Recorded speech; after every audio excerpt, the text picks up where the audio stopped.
The ideal of a universal religion. How it must embrace different types of minds and methods. Wheresoever our senses reach, or our minds can imagine, we find action and reaction of the two forces, one counteracting the other, causing the constant play of these two, the mixed phenomena that we see around us or feel in our mind. In the external world, it is expressing itself in physical matter, as attraction and repulsion, centripetal and centrifugal. In the internal world, it explains the various mixed feelings of our nature, the opposites, love and hatred, good and evil. We repel some things, we attract some things.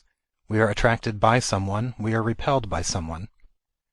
Many times in our lives we find without any reason whatsoever, we, as it were, are attracted toward certain persons. At other times, similarly, mysteriously, we are repelled by others. This is patent to all, and the higher the field of action, the more potent, the more remarkable are the actions of these forces. Religion is the highest plane of human thought, and herein we find that the actions of these two forces have been most marked. The intensest love that humanity has ever known has come from religion, and the most diabolical hatred that humanity has known has come from religion. The noblest words of peace the world has ever heard have come from men on this plane, and the bitterest denunciation that the world has ever known has sprung from religious men. The higher the object, the finer the organization, the more remarkable are its actions. So we find that in religion these two forces are very remarkable in their actions. No other human interest has deluged the world so much in blood as religion. At the same time, nothing has built so many hospitals and asylums for the poor. No other human influence has taken such care, not only of humanity, but of the lowest animals, as religion. Nothing makes us so cruel as religion. Nothing makes us so tender as religion. This has been in the past and will be in the future. Yet from the midst of this din and turmoil, and strife and struggling, the hatred and jealousy of religions and sects, from time to time arise potent voices, crying above all this noise, making themselves heard from pole to pole, as it were, for peace, for harmony. Will it ever come? Our subject for discussion is it possible that there ever should come harmony in this tremendous plane of struggle? The world is agitated in the latter part of this century by questions of harmony. In society various plans are being proposed, various attempts are made to carry them into practice, but we know how difficult that is. People find it almost impossible to mitigate the fury of the struggle of life, to tone down the tremendous nervous tension that is in man. Now, if it is so difficult to bring harmony and peace and love in this little bit of our life which deals with the physical plane of man, the external, gross, outward side, 1,000 times more difficult is it to bring peace and harmony in that internal nature of man.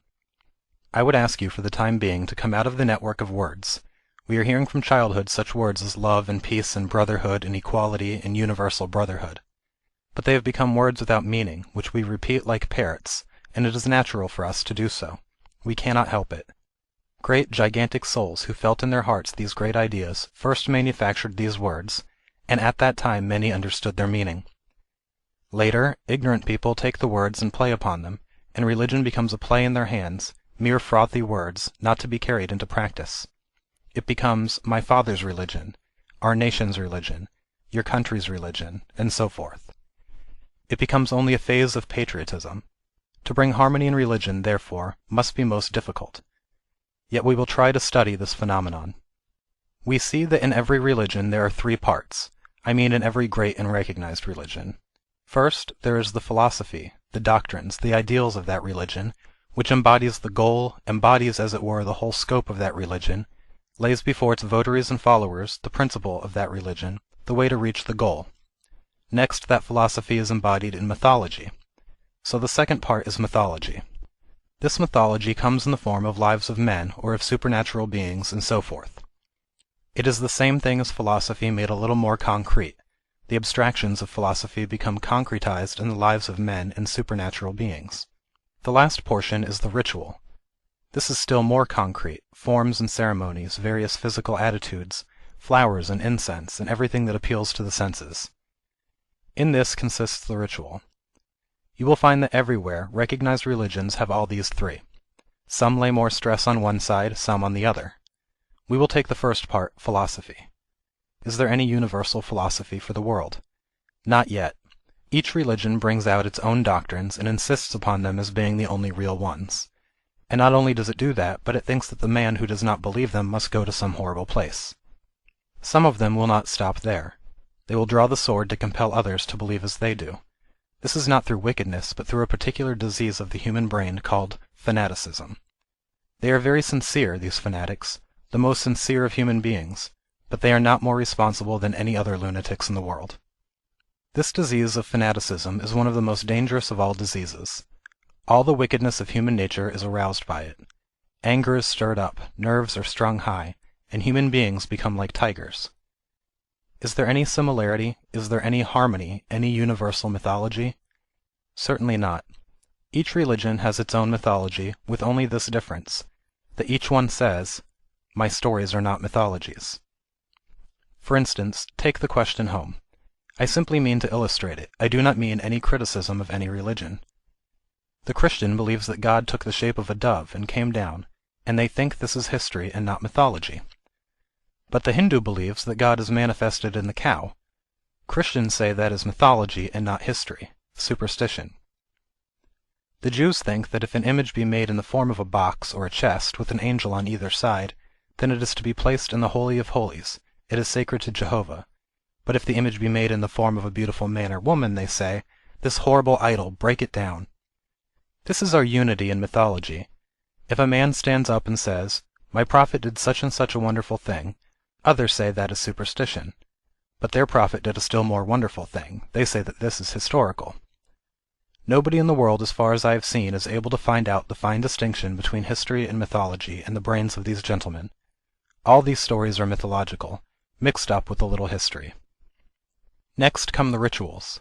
One sect has one particular form of ritual and thinks that is the holy form, and that the rituals of another sect are simply errant superstition. If one sect worships a peculiar sort of symbol, another sect says, "Oh, it's horrible."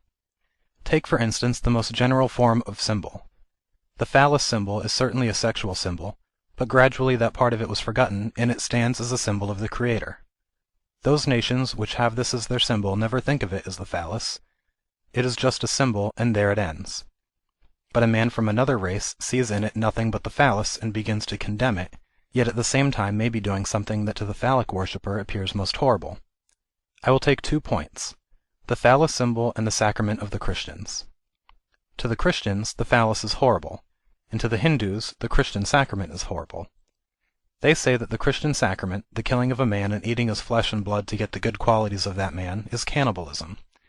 This is what some of the savage tribes do. If a man is brave, they kill him and eat his heart, because they think it will give them the qualities of bravery possessed by that man. Even such a devout Christian as Sir John Lubbock admits this, and says the origin of this symbol is in this savage idea. The Christians generally do not admit this idea of its origin, and what it may imply never comes to their minds. It stands for a holy thing, and that is all they want to know. So even in rituals there is no universal symbol, which can lead to a general recognition. Where then is this universality? How is it possible then to have a universal form of religion? That already exists. We all hear about the universal brotherhood, and how societies stand up and want to preach this. But to what does it amount? Universal brotherhood. We are all equal, therefore make a sect. As soon as you make a sect, you protest against equality, and thus it is no more. Mohammedans say universal brotherhood, but what comes in reality? Nobody who is not a Mohammedan will be admitted, he will have his throat cut. The Christians say universal brotherhood, but anyone who is not a Christian must go to that place and be eternally barbecued. So we are being carried on in this world after universal brotherhood and equality, universal equality of property and thought and everything. And I would simply ask you to look askance, and be a little reticent, and take a little care of yourselves when you hear such talk in this world. Behind it, many times, comes intensest selfishness. In the winter sometimes a cloud comes, it roars and roars, but it does not rain, but in the rainy season the clouds speak not, but deluge the world with water. So those who are really workers, and really feel the universal brotherhood of man, do not talk much, do not make little sects for universal brotherhood, but their acts, their whole body, their posture, their movements, their walk, eating, drinking, their whole life, show that brotherhood for mankind, that love and sympathy for all. They do not speak, they do. This world is getting full of blustering talk. We want a little more work and less talk. So far, we see that it is hard to find any universal ideas in this, and yet we know they exist. We are all human beings, but are we all equal? Certainly not. Who says we are equal? Only the man who is a lunatic. He alone can say we are all equal. Are we all equal in our brains, in our powers, in our bodies? One man is stronger than another, one man has more brain power than another. If we are all equal, why is this inequality? Who made it? We. Because we have more or less powers, more brain, more physical strength, it must make a difference. Yet we know that the doctrine appeals to us. Take another case. We are all human beings here, but there are some men and some women. Here is a black man, there is a white man, but all are men, all humanity. Various faces, I see no two faces here the same, yet we are all human beings. Where is this humanity? I cannot find it. When I try to analyze it, I do not find where it is. Either I find a man or a woman, either dark or fair, and among all these faces, that abstract humanity which is the common thing, I do not find when I try to grasp, to sense, and actualize it, and think of it. It is beyond the senses, it is beyond thought, beyond the mind, yet I know and am certain it is there. If I am certain of anything here, it is this humanity which is a common quality among all. And yet I cannot find it. This humanity is what you call God. In him we live and move and have our being. In him and through him we have our being. It is through this I see you as a man or a woman, yet when I want to catch or formulate it, it is nowhere, because it is beyond the senses, and yet we know that in it and through it everything exists. So with this universal oneness and sympathy, this universal religion which runs through all these various religions as God, it must and does exist through eternity. I am the thread that runs through all these pearls, and each pearl is one of these sects. They are all the different pearls, but the Lord is the thread that runs through all of them. Only the majority of mankind are entirely unconscious of it, yet they are working in it, and through it. Not a moment can they stand outside it, because all work is only possible through and in it, yet we cannot formulate it. It is God himself. Unity and variety is the plan of the universe. Just as we are all men, yet we are all separate. As humanity I am one with you, and as Mr. So-and-so I am different from you. As a man you are separate from the woman. As a human being you are one with the woman.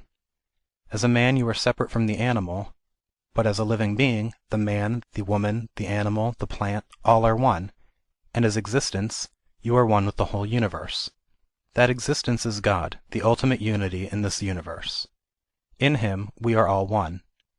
At the same time, in manifestation, these differences must always remain.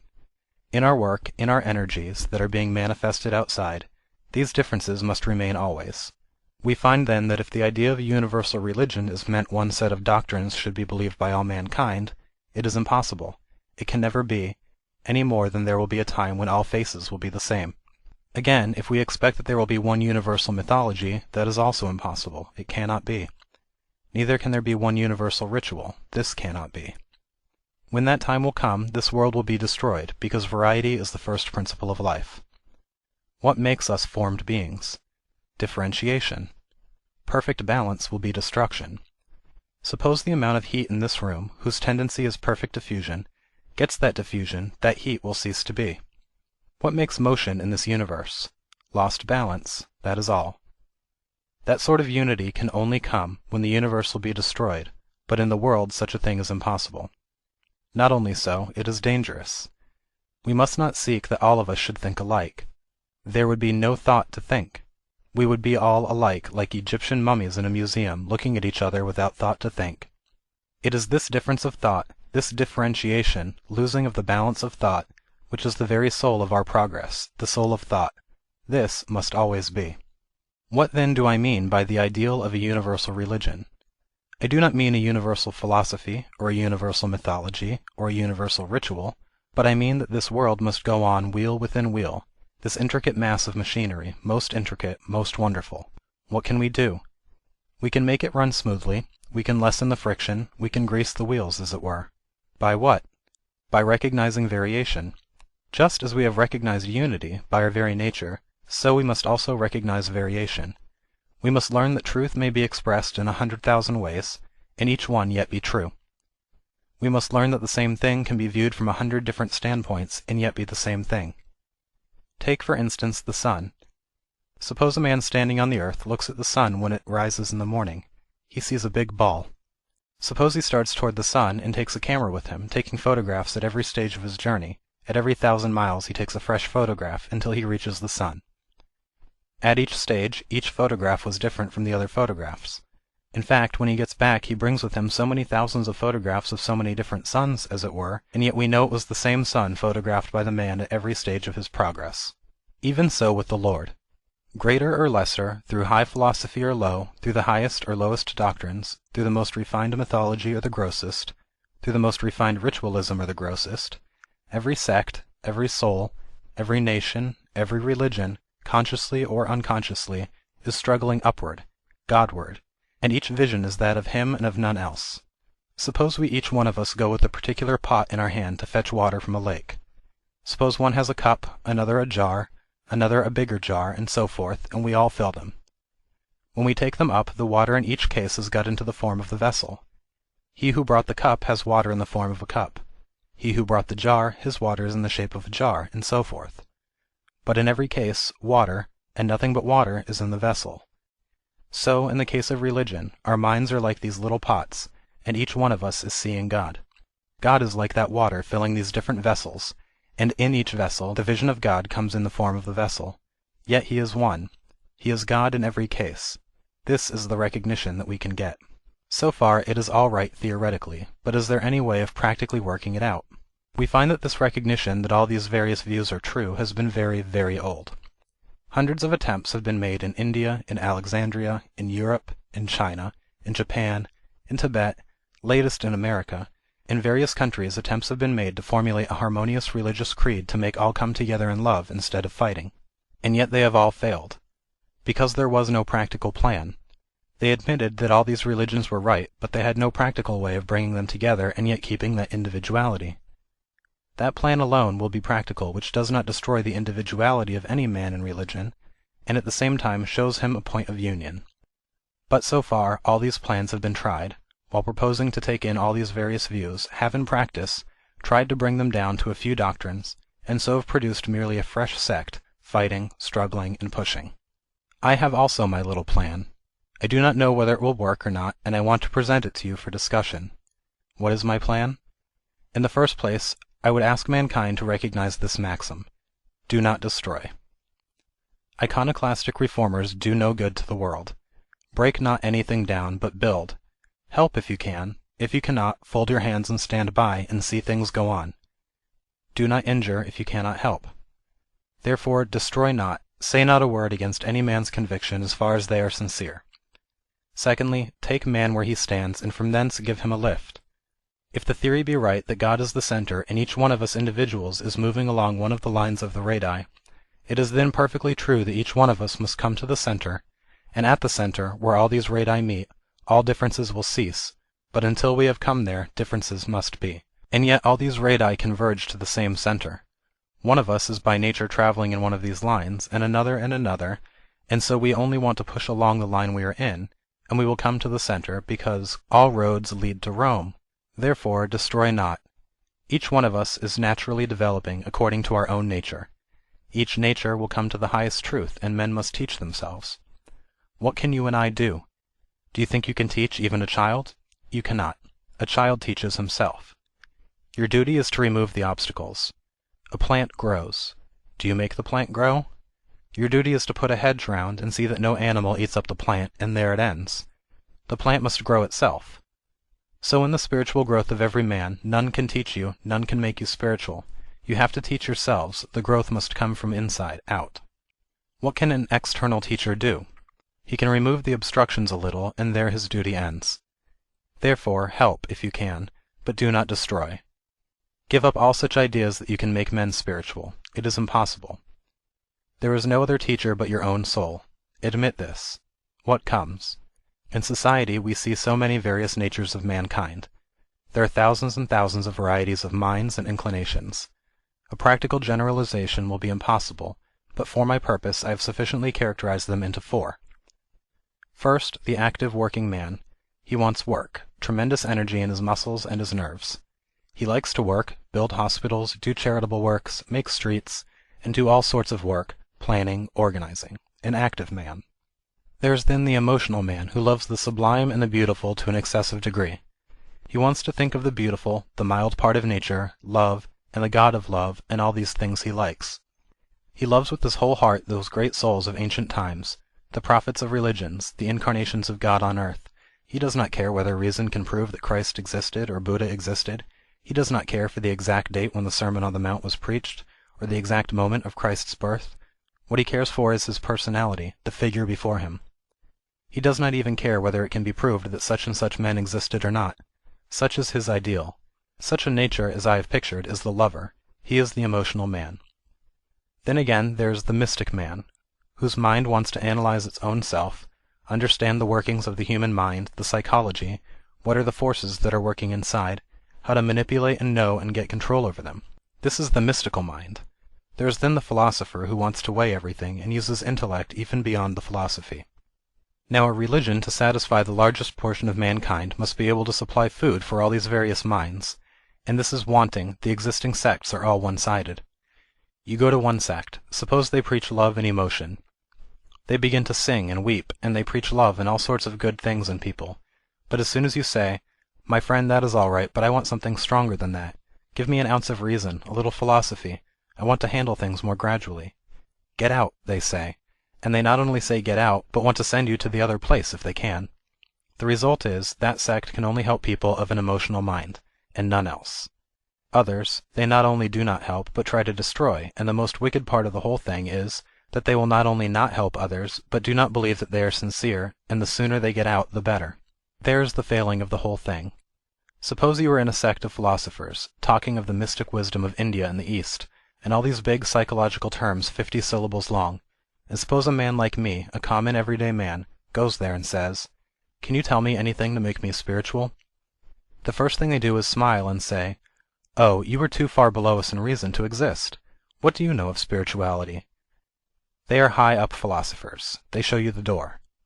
Then there are the mystical sects who are talking all sorts of things about different planes of existence, different states of mind, and what the power of the mind can do, and if you are an ordinary man and say, "Show me anything good that I can do, I am not given much to that sort of speculation. Can you give me anything that fits me?" They will smile and say, "Look at that fool, he is nobody. The only thing we advise you to do is to commit suicide. Your existence is for nothing." And this is going on in the world. I would like to get extreme exponents of all these different sects, and shut them up in a room, and photograph that beautiful derisive smile of theirs. This is the existing human nature, the existing condition of things. What I want to propose is a religion that will be equally acceptable to all minds. It must be equally philosophic, equally emotional, equally mystic, and equally active. If your professors from the colleges come, your scientific men and physicists, they will want reason. Let them have it as much as they want. There will be a point where they all give up and say, "Go not beyond this." If they say, "Give up this thing, it is superstitious, these ideas of God and salvation," I say, "Mr. Philosopher, this is a bigger superstition, this body. Give it up, don't go home to dinner or your philosophic chair. Give up the body, and if you cannot, cry 'quarter' and sit down there." In religion there must be that side, and we must be able to show how to realize the philosophy which teaches that the world is one, that there is but one existence in the universe. Similarly, if the mystic comes, we must be ready to show him the science of mental analysis, practically demonstrate it before him. Here you are, come, learn, nothing is done in a corner. And if emotional people come, we will sit with them and weep in the name of the Lord. We will drink the cup of love and become mad. If the worker comes, we will go and work with him, work with all the energy that he has. And this will be the ideal of the nearest approach to a universal religion. Would to God that all men were so harmoniously blended, that in their minds all these various elements of philosophy, of mysticism, of emotion, and work were present. And yet that is the ideal, my ideal, of a man. Everyone who has only one or two of these, I call one-sided, and that is why this world is almost full of these one-sided men, with only one road in which they can move, and anything else is dangerous and horrible to them. The attempt to help mankind to become wonderfully balanced in these 4 directions is my ideal of religion. And this religion is what we in India call yoga, union between God and man, union between the lower self and the higher self. To the worker it is union between men and the whole of humanity. To the mystic, between his lower and higher self. To the lover, union between him and the God of love, and to the philosopher it is union of all existence. This is what is meant by yoga. This is a Sanskrit term, and these four divisions in Sanskrit have different names. The man who seeks after this union is called yogi. The worker is called karma yogi. But he who seeks it through love is called bhakti yogi. He who seeks it through mysticism is called raja yogi. And he who seeks it through philosophy is called jnana yogi. So this word yoga comprises them all. Now first of all I will take up Raja Yoga. What is this Raja Yoga controlling the mind? In this country you are associating all sorts of hobgoblins with the word yoga. I am afraid therefore I must start by telling you that it has nothing to do with such things. No one of these yogas gives up reason, no one of them asks you to deliver your reason hoodwinked into the hands of priests, or any type whatever. No one of them asks that you give your allegiance to any superhuman messenger. Each one of them tells you to cling to your reason, to hold fast to reason. We find in all beings three sorts of instruments of knowledge. The first is the instinct, which you find mostly in animals and to some degree in man, the lowest instrument of knowledge. What is the second instrument of knowledge? Reasoning. You find that mostly in men. Now, in the first place, instinct is insufficient, as you see in the animals, the sphere of their action is very limited, and within that limit instinct acts. When it comes in man, it is developed into reason. The sphere has become enlarged. Yet it is still very insufficient. It can get only a little way and then it stops. There it tells us it cannot go any further, and if you want to push it any further the result is helpless confusion. Reason itself becomes unreasonable. The whole of logic becomes an argument in a circle. Take for instance the very basis of our perception, matter and force. What is matter? That which is acted upon by force. And force? That which acts upon matter. You see the complication, what the logicians call seesaw, one idea depending on the other, and that also depending on this one. You find a tremendous wall before the reason, beyond which reasoning cannot go, yet it wants to get into the infinite beyond. This world of ours, this universe which our senses feel, or our mind thinks of, is but one bit of the infinite which has been projected into the plane of consciousness, and within that little limit which has been caught in the network of consciousness works our reason, and not beyond. Therefore there must be some other instrument to take us beyond, and that instrument is called inspiration. So instinct, reason, and inspiration are the three instruments of knowledge. Instinct belongs to the animals, reason to men, and inspiration to God-men. But in all human beings are the germs of these three instruments of knowledge. They have got to be evolved, but they must be there. This must be remembered, that one is the development of the other, and therefore does not contradict the other.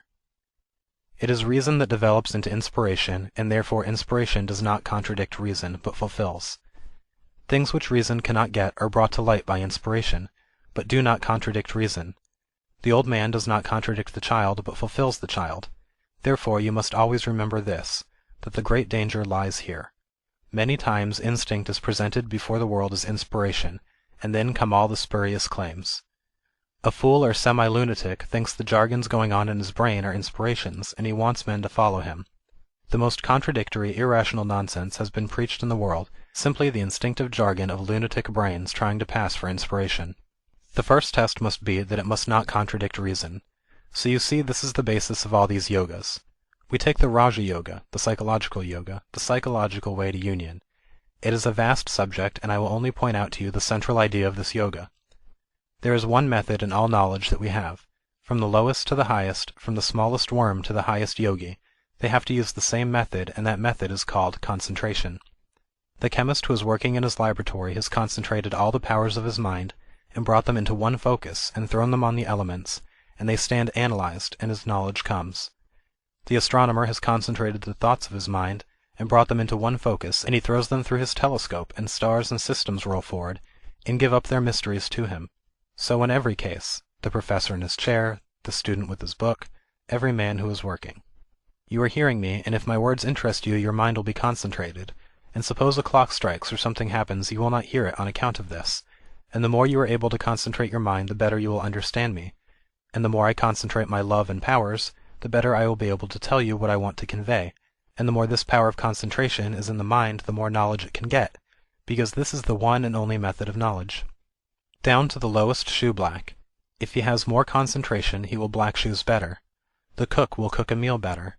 In making money or in worshipping God or doing anything, the stronger the power of concentration, the better will that work be. This is the one call, the one knock which opens the gates of nature and lets out the floods of light. This is the only key, the one power, concentration. This system of Raja Yoga deals almost exclusively with this. In the present state of our body we are so much distracted, the mind is frittering away its energies upon 100 sorts of things. As soon as I try to calm my thoughts and concentrate my mind upon one object of knowledge, thousands of thoughts rush into the brain, thousands of thoughts rush into the mind, and disturb it.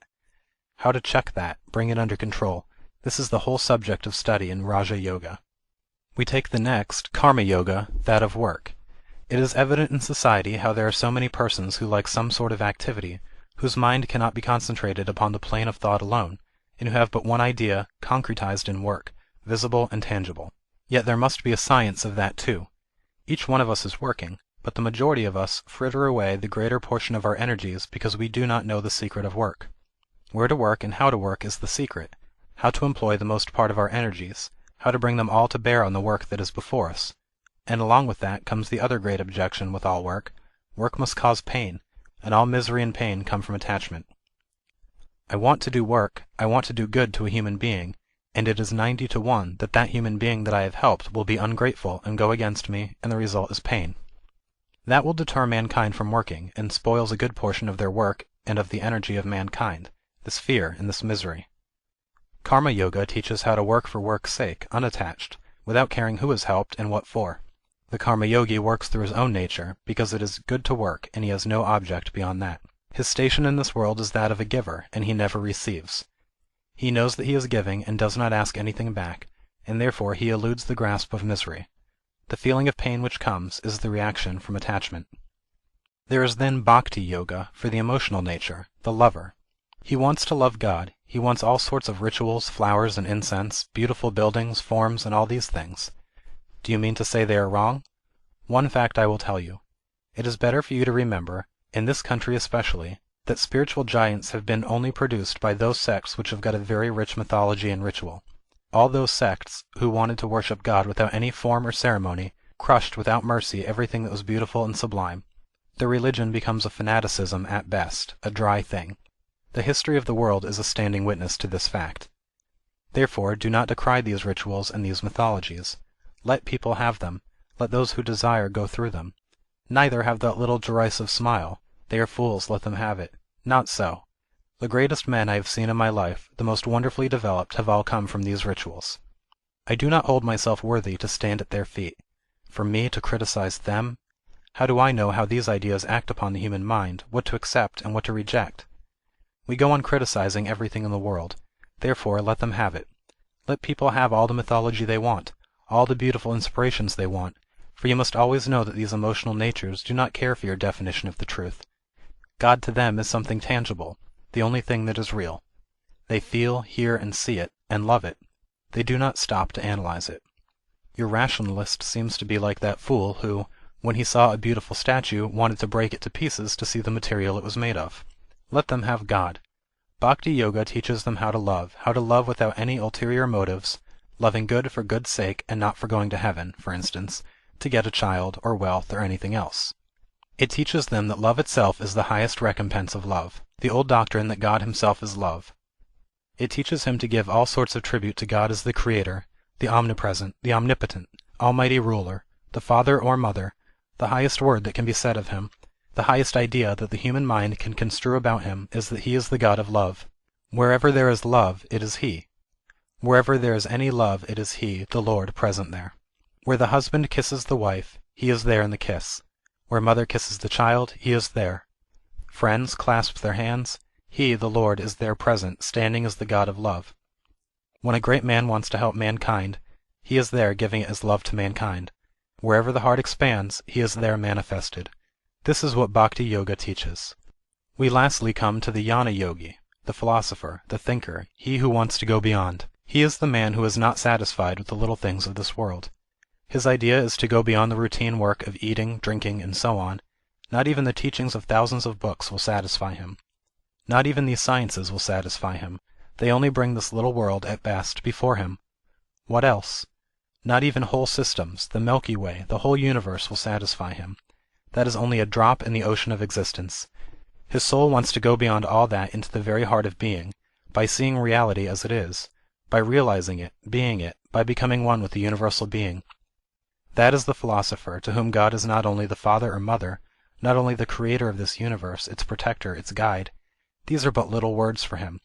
For him, God is the life of his life, and the soul of his soul. God is his own self. Nothing remains to him, and the mortal parts have been pounded by the ways of philosophy, and brushed away. What remains is God himself. Upon the same tree there are two birds, one on top, the other below. The one on the top is calm and silent, majestic, immersed in its own glory. The one below, on the lower branches, eating sweet and bitter fruits by turns, hopping from branch to branch and becoming happy and miserable by turns. After a time the lower bird ate an exceptionally bitter fruit, and got disgusted and looked up, and there was the other bird, that wondrous one of golden plumage. He eats not, neither sweet nor bitter. Neither is he happy or miserable, but calm, the self-centered one, nothing beyond his self.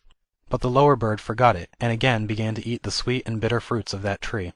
In a little while another exceptionally bitter fruit comes. He feels miserable, looks up, and goes forward, and wants to get nearer to the upper bird. Again he forgets, and again looks up, and so he goes on. After a while an exceptionally bitter fruit comes. Again he looks up, and comes nearer, and nearer, and nearer. The reflections of light from the plumage of that bird play around his own body, and he changes and seems to melt away. Still nearer he comes, everything melts away, and at last he finds the change. The lower bird was only the shadow, the reflection. He himself was the upper bird all the time. This eating of fruits sweet and bitter, this lower little bird weeping and happy by turns, was a vain chimera, a dream.